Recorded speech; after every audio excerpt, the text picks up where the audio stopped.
Meus pais queriam tanto um neto que chegaram ao ponto de contratar uma mulher para me seduzir e engravidar. Mas o que aconteceu depois, aquilo me deixou chocado. Eu nunca imaginei qual seria o rumo que isso levaria. Coloque os fones, se acomode e prepare-se para um dos relatos mais chocantes que você já ouviu. Inscreva-se no canal para mais histórias como essa.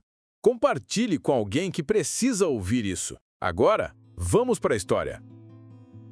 Eu sempre fui um filho dedicado. Nunca dei trabalho, nunca fui de fazer escândalo. Fiz tudo o que meus pais esperavam de mim. Estudei, tirei boas notas, entrei na faculdade, me formei em engenharia. Aos 25 anos, eu ainda morava com eles, não por comodismo, mas porque era mais prático. Meus pais já estavam velhos, precisavam de companhia e, sinceramente, eu não via problema nisso. Até porque eu estava noivo e minha vida já estava, de certa forma, encaminhada. Clara era tudo o que eu queria. Inteligente, decidida, trabalhadora, dona de um senso de humor ácido que me fazia rir até nos dias mais difíceis. A gente se conheceu na faculdade, começamos a namorar no 3º ano e no último semestre eu pedi ela em casamento. Ela disse sim e desde então começamos a planejar uma vida juntos, uma vida só nossa.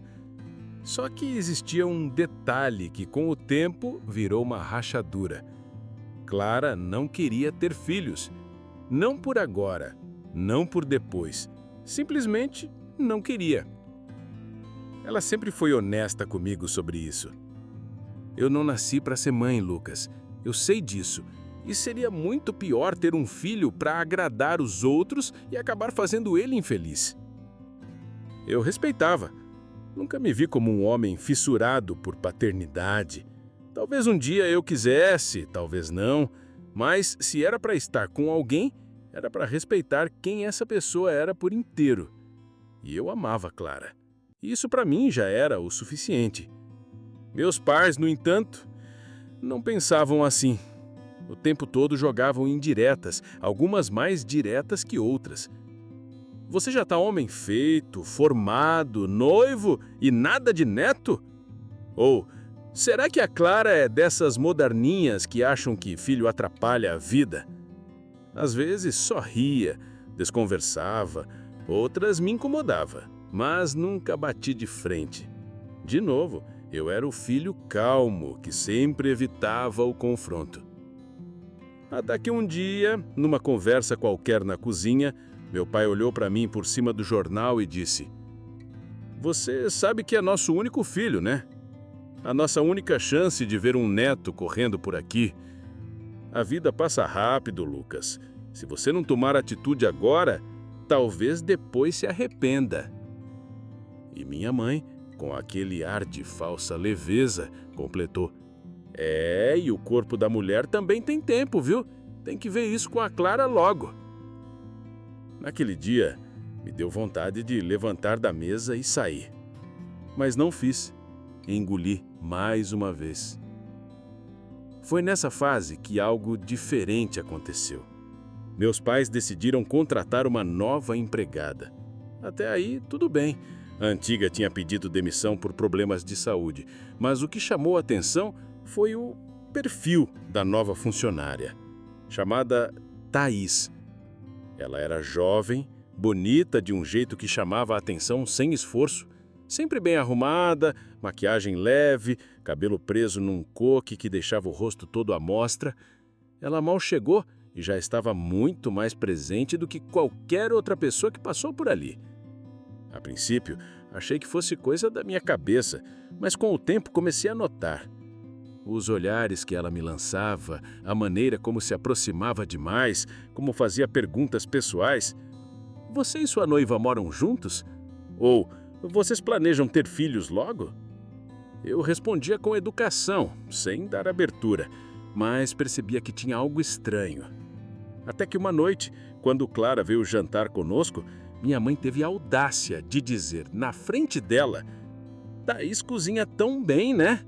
E tão dedicada. Sabe, ela me lembra aquelas mulheres de antigamente que nasceram para cuidar da casa e da família. Clara ficou muda. E eu só conseguia olhar para o prato. Foi um silêncio constrangedor que durou o resto da noite. Quando saímos, Clara me perguntou: eles estão tentando te empurrar essa menina? Porque se tiverem, a gente precisa conversar. Eu garanti que não, que era só loucura da minha mãe, que ela sempre foi desse jeito, mas no fundo, uma pulga já estava atrás da orelha. E eu decidi prestar mais atenção.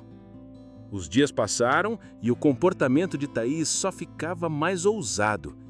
Um dia, entrei na cozinha para pegar um copo d'água e ela estava abaixada, arrumando o armário de baixo. Quando me viu, se levantou devagar, ajeitando a blusa com as duas mãos, como se tivesse saído de uma cena de novela. Me senti invadido, confortável, mas ainda tentava acreditar que era apenas coincidência, que talvez eu estivesse exagerando, que eu não era tão importante assim para tudo girar ao meu redor. Mas tudo mudou numa sexta-feira à noite.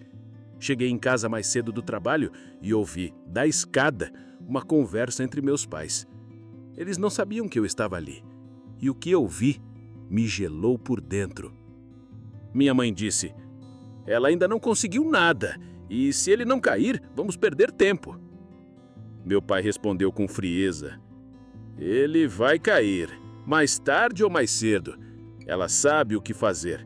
E se tudo der certo, logo teremos nosso neto. E se não for dele, ninguém precisa saber.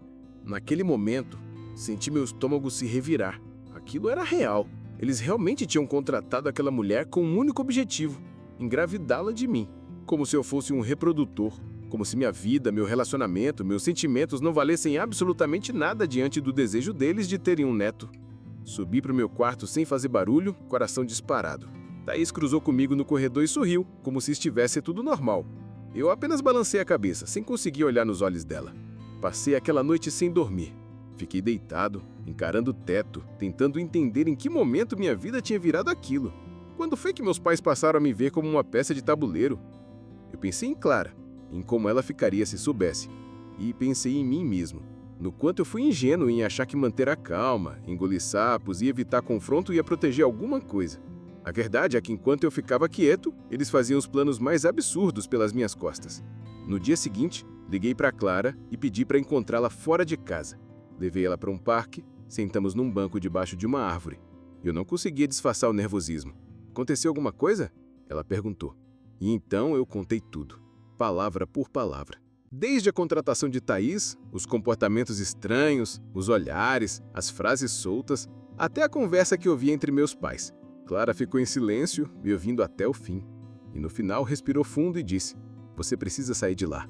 Na hora eu ainda hesitei. Meus pais eram idosos, precisavam de mim. E mesmo com tudo aquilo, eu sentia culpa. Mas Clara olhou nos meus olhos e falou com firmeza: você não pode viver num lugar onde tentam controlar sua vida a esse ponto. Isso não é amor, é manipulação. E ela tinha razão. Aquilo já tinha ultrapassado todos os limites. Voltei para casa naquele dia decidido a me mudar. E fez isso 2 dias depois. Aluguei num apartamento pequeno, simples, mas meu. Levei minhas coisas devagar, sem fazer escândalo.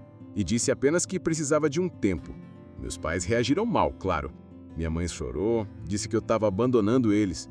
Meu pai fez aquele teatro frio, dizendo que, se eu queria ser homem, que fosse até o fim com minhas escolhas. Mas eu sabia que por trás da raiva havia um medo de que o plano deles tivesse fracassado. Thaís continuou lá, agindo como se nada tivesse acontecido. E aquilo me dava um nojo que eu mal conseguia explicar. O tempo passou. Eu segui minha vida com Clara, mais leve, mais tranquilo. A relação com meus pais ficou fria, distante. A gente se falava pouco, só o básico. Até que um dia recebi uma ligação da minha mãe. A voz dela estava fraca, embargada. Disse que precisava falar comigo, que era urgente. Fui até a casa onde cresci e encontrei ela pálida, abatida, parecendo outra pessoa. Estava com um diagnóstico de depressão profunda. Contou que meu pai tinha mudado muito, que mal falava com ela, que passava dias fora de casa e voltava apenas de madrugada.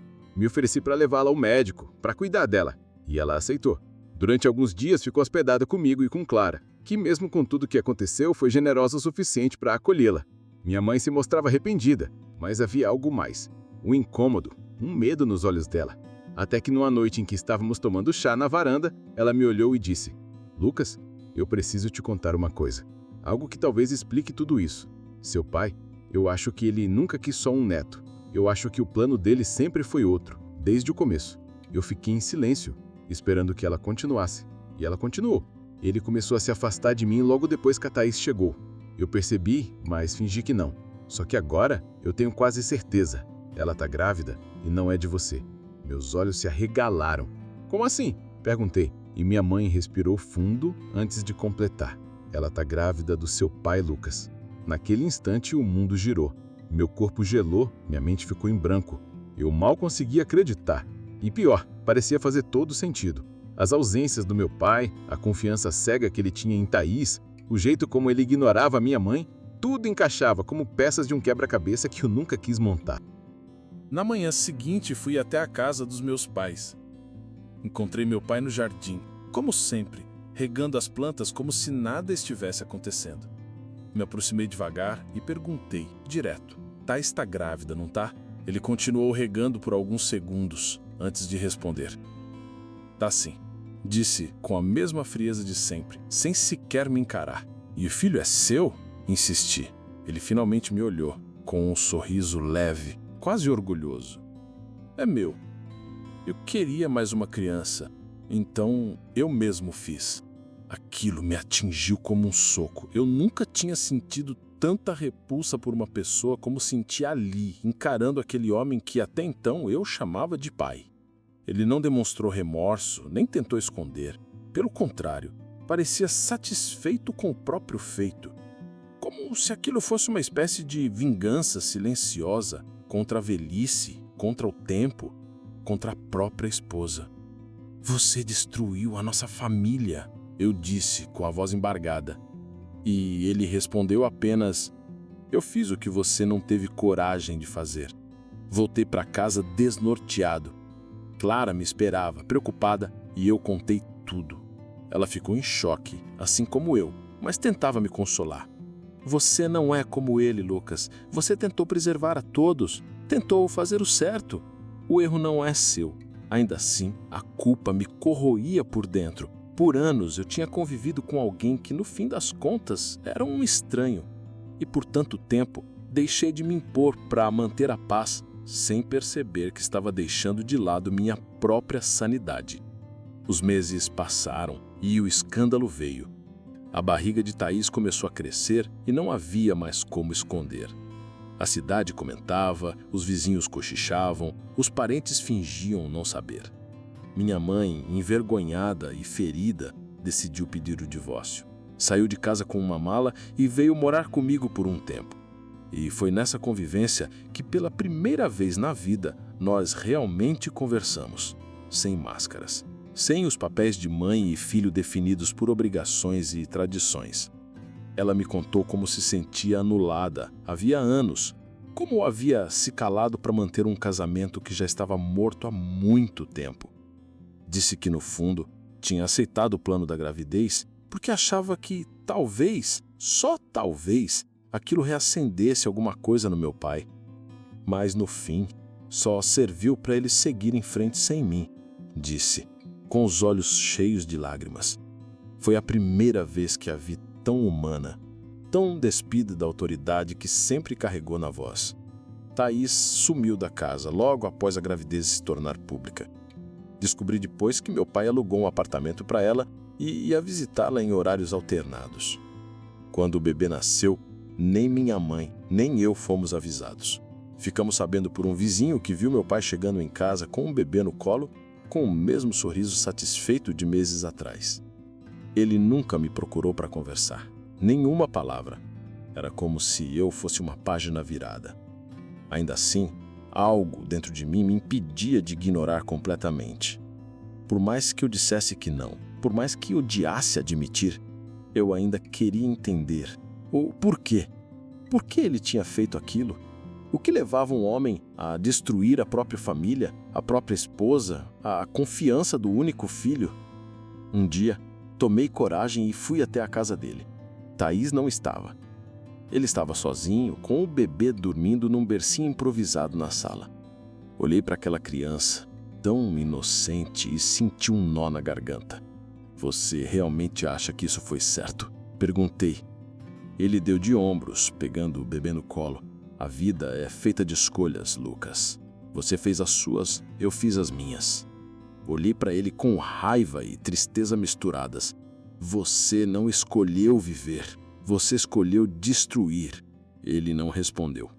Apenas balançou o bebê, como se estivesse em paz consigo mesmo. Como se a dor que causou fosse irrelevante diante do que ele acreditava ser sua própria redenção.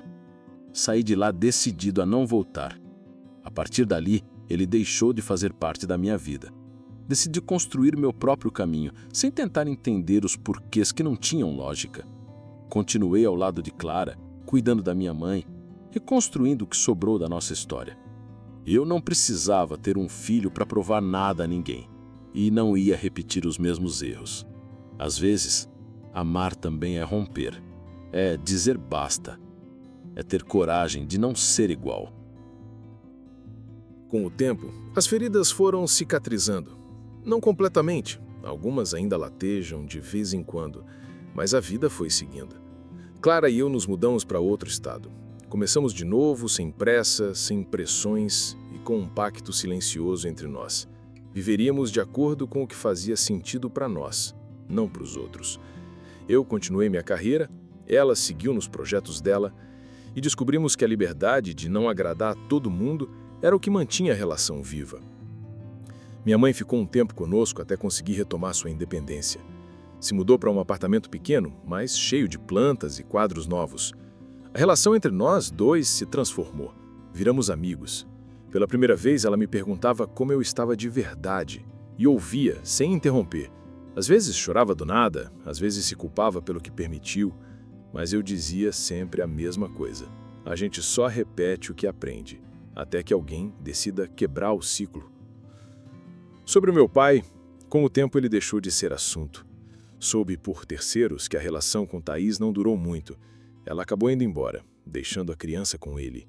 E ele, que tanto quis ser pai de novo, agora vivia isolado, cuidando sozinho de um bebê enquanto envelhecia mais rápido do que nunca.